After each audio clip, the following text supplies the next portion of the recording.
धारण किया उन्होंने, जो उनके वस्त्र हैं, ये जो हमारे वस्त्र हैं, ये क्या है?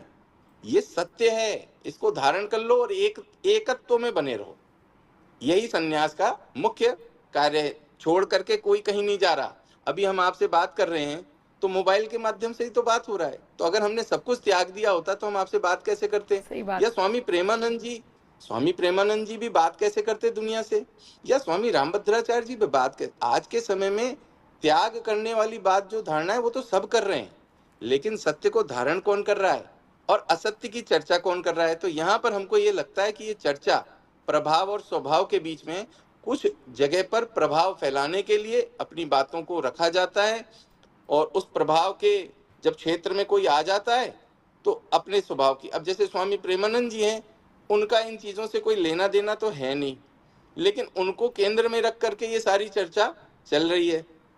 अब इसमें शब्द भी देखें तो क्या है, उन्होंने यही तो कहा कि मेरे सामने ये ऐसे नहीं है, मैं इनसे बड़ा हूं, मैं इनसे श्रेष्ठ हूं, यही बात तो आ रही है ना।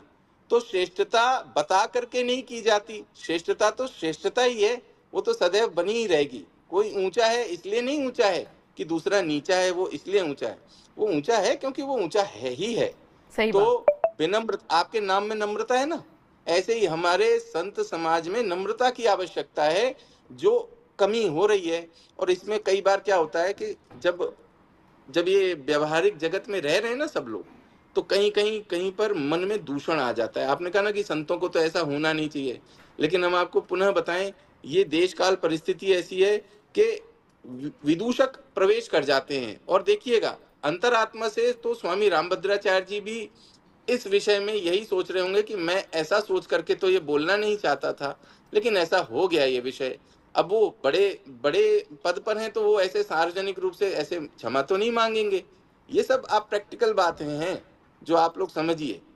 तो ये आ जाती है फिर प्रभाव स्वभाव, उसके बाद में हमारे अपने पद की मर्यादा की भी बात आ जाती है। जैसे प्रधानमंत्री जी हैं, अगर वो कोई बात कहते हैं तो उसके बहुत आशय लगाते हैं ना लोग बाग। तो सही हम तो बात। यही लगेगा हमें, अंततोगत्वा इसका निर्णय यही होगा कि स्वामी प्रेमानंद जी भी इसमें यही पटाक्षेप करेंगे कि आपने जो बोला मेरे सर माथे है, मैं इसको स्वीकार कर लेता हूँ।